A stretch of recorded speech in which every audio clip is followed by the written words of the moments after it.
amma jalqaba.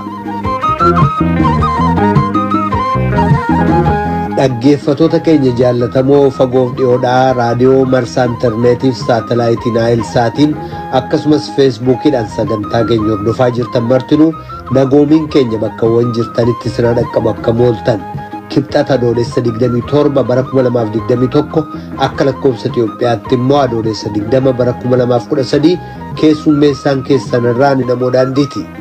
Dargaggoota magaalaa Finfinnee 3,000 ol ta'an jecha dursaa Itoophiyaa baraaruudhaaf nan duula jedhuun raayyaa ittisaa Itoophiyaatti dabalamuuf qophaa'aniif sagantaan geggeessaa taasisamee jira.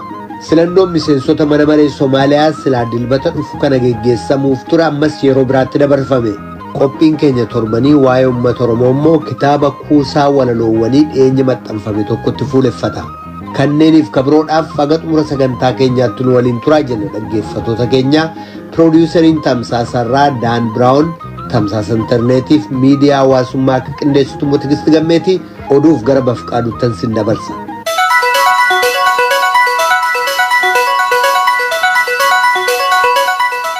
Ashamaa akka mooltan amma oduu har'aaf qabnu isin dhageessifna. Humni addaa mootummaa naannoo Afaarii fi gareen hidhattootaa Ugugumuu jedhamu haleellaa raawwataniin lubbuun namoota 350 ol galaafatamuu isaa mootummaan naannoo Sumaalee beeksiseera. Bakkeewwan naannoleen lamman gaaffii irratti kaasaa jiran sadii keessaa tokko kan taate magaala Sumaalonni Garba Iisee jedhanii waamanu warri Affaar immoo Gadaamaayituu jedhan keessatti haleellaa raawwatame kanaan harka caalaan kan miidhaman dubartootaa fi ijoolleewwan ta'uun isaa himameera. Akka balaan kun hin raawwanne humni mootummaa federaalaa waan isarraa eegamu hin goone kan jedhe mootummaan naannoo Sumaalee magaalattii irratti badiinsi guddaan qaqqabuu isaa ibseera. Mootummaan naannoo Affaarii dhimma kana irratti kallattiidhaan deebii kennuu baatus namoottan mootummaa naannichaa keessa hojjetanii akka himanitti humni addaa mootummaa naannichaas ta'e gareen Ugugumuu jedhamu haleellaa sana keessaa harka hin qabu. Inumaayyuu akka naannootti hidhannoo isaaf hin eeyyamamne hidhatee kan naannoo Affaar irratti haleellaa geggeessaa jiru mootummaa naannoo Sumaaleeti jechuu isaanii gabaasaan VOA Addis Chokkolee gabaaseera. Dhaabbanni mootummoota gamtoomanii dhimma baqattootaa irratti hojjetu UNHCR carraan baqattoota Eertiraa Tigraay keessatti mooraa 2 keessa qubatanii jiranii akka isa yaaddeesse ibseera. Akka dhaabbatichi jedhutti lolli garee hidhattootaa gidduutti adeemaa jiru mooraa baqattootaa keessaa fi naannoo isaa irratti babal'achaa deemaa jira. Jallanneen gabaasa kana bal'inaan qindeessiteetti.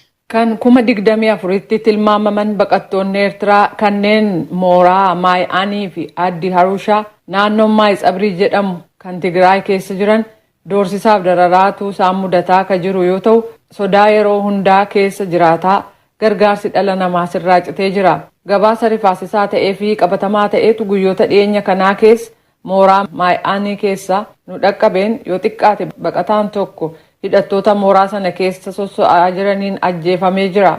Ajjeechaan ammaa kun isa gaafa adoolessa 14 baqataa kan biroon ajjeefame booda.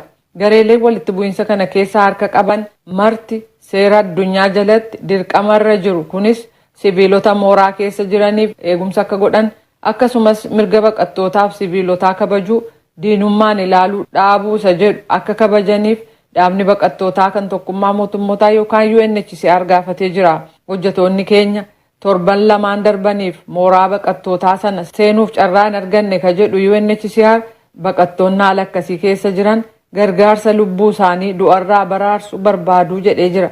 Bishaan dhugaatii qulqulluun dhabamee tajaajilli eegumsa fayyaa kan hin jirre yoo ta'u beelli balaasa dhugaa jiru ta'ee jira. Mooraawwan baqataa lamaan keessatti yeroo dhumaaf nyaati kan raabsame gara dhuma baatii waxabajjiitti yoo ta'u yeroo sana waan ji'a tokkoof isaan gargaarutu kennameef. Walitti bu'iinsa hidhannoo dhiyeenya kana gaggeeffame namoota 1,000 bulchiisa naannoo Affaar keessaa kan godaansise yoo ta'u dabalataan immoo baqattoota Eertiraa 55,000tu achitti keessummeessamaa jira. Naannoo isaan jiraatan sanattis waldura dhaabbannaa waraanaa akka jiru gabaafamee jira.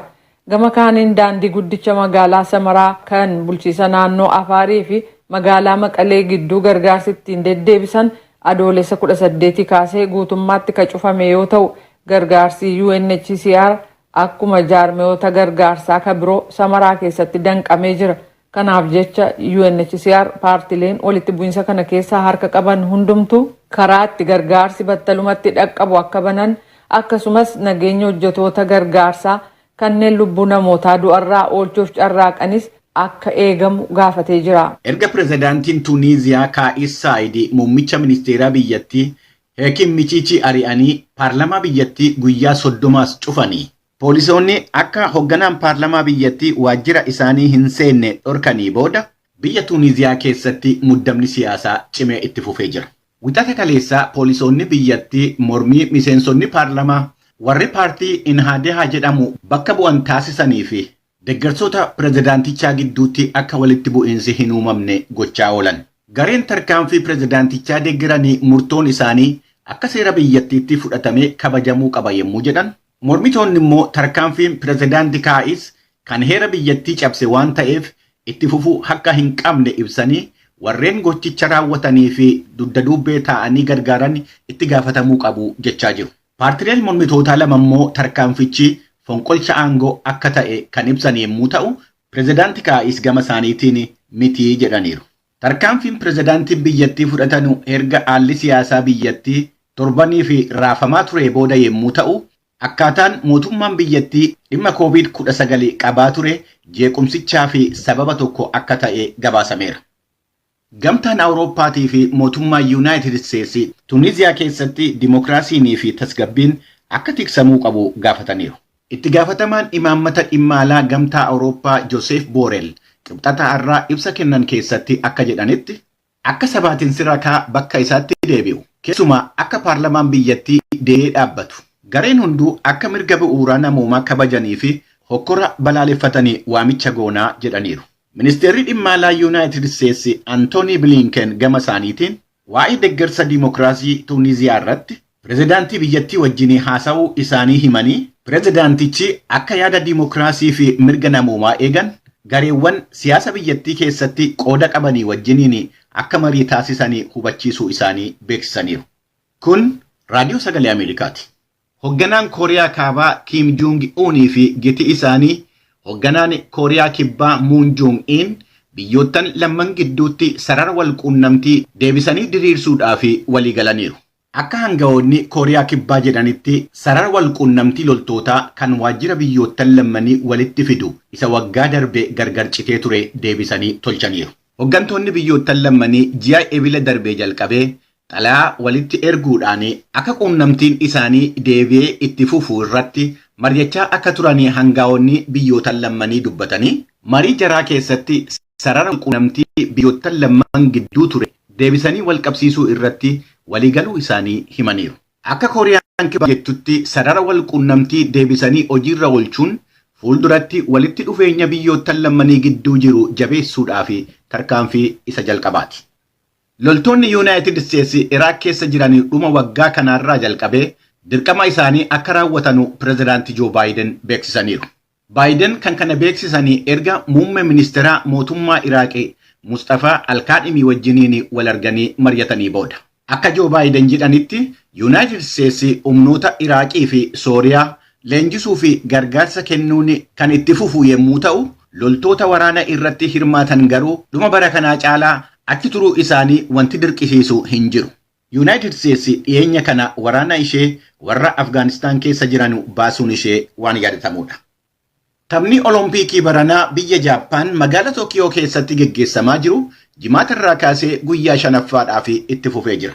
Yuunaayitid Isteetsi kan abdii guddaa itti godhatte haalli jimnaastikii dubartootaa akka yaadametti deemuu dhiisus meedaaliyaadhaan amma har'aatti dursaa jirti. Akkuma kanaan Yuunaayitid Isteetsii fi Chaayinaan walqixa meedaaliyaa 22 yommuu sassaabbatan Jaappaan 17 argachuudhaan sadaffaarra jirti. Amma oduun kun xumurametti Yuunaayitid Isteets, Chaayinaa fi Jaappaan warqee 7 argachuudhaan walqixa yommuu ta'an Raashiyaan warqee 5 argatteetti. Taphichi har'as itti fufeera. Dhaggeeffattoota keenya oduun har'aaf qabnu kanuma qophiilee keenya afanii wajjiniin nu wajjin tura. Kan dhagaa jirtanas Waashingtan DC irraa kan dabru raadiyoo sagalee Ameerikaa sagantaa afaan Oromooti. Dargaggoota magaalaa Finfinnee 3,000 ol ta'an jecha dursaa Itoophiyaa baraaruudhaaf nan duula jedhuun raayyaa ittisa Itoophiyaatti dabalamuuf qophaa'aniif sagantaan geggeessaa taasisameefii jira. Dargaggoota kana kanneen geggeessan gootota abbootii aangawoota olaanoo bulchiisa magaalattiif jiraattota yoo ta'u, kan sirnicha geggeessaa irratti argamuudhaan dubbatan ministeerri ittisaa Itoophiyaa Dooktar Qanaa Yaadataa duultonni kun diina injifatanii deebi'u jedhanii jiru. Qarshii miliyoona 1 olitti kan tilmaamamu maallaqni jiraattotaaf abboota qabeenyaarraa walitti guurame immoo deeggarsa raayyaa ittisaaf akka oolfamu kan dubbatan kantiibaan magaalaa Finfinnee Aadde Adaanech Abeebee gargaarsa san ministericha ittisaa Dooktar Qanaa Yaadataatti kennanii jiru. Tsahaay Daamxoo Finfinneerraa gabaasaa qabdi. Bulchiinsi magaalaa Finfinnee dargaggoota 3,000 ol ta'an gara raayyaa ittisa biyyaatti makamaniif har'a sirna gaggeessa.